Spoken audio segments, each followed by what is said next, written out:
मैंने बहुत recently I think एक इंटरव्यू में बताया था कि मैंने जो सबसे पहली कहानी मेरी दादी से सुनी थी, गजेंद्र मोक्ष की कथा थी वो।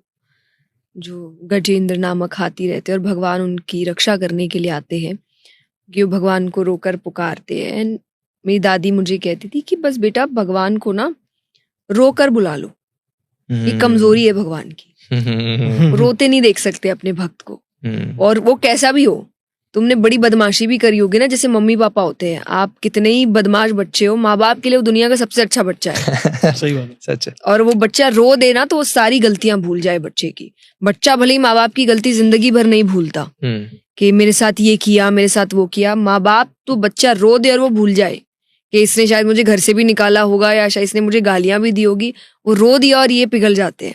तो बोले माँ बाप वही होते हैं, भगवान वही होते हैं कि आपने रो दिया। और इसीलिए जब मैंने भागवत कथा शुरू की थी और इस बात से एकदम रिलेट करता हुआ मुझे श्लोक मिला था कि भगवान कहते हैं कि सन्मुख होए जीव मोहे जबहि, जन्म कोटि अदनासई तबहि। एक बार मेरे सामने आ जाए वो और बोल दे कि नाथ मैं आपका हूँ, बहुत गलतियां हुई मुझसे लेकिन मुझे संभाल लो, अब मैं आपका हूँ। जन्म कोटि अदनासई तबहि, उसके जन्मों जन्मों के करोड़ों पाप वहीं खत्म कर दूंगा, बस आ जाए मेरे पास। तो वो ऐसे हैं। तो उस कथा से मुझे मेरी दादी और फिर पापा भी मुझे जब ये कहानी बार बार, क्योंकि एक तरीके से हमारा बेड टाइम स्टोरी था, इसमें भजन भी होते थे, सुलाते वो मुझे ऐसे ही थे।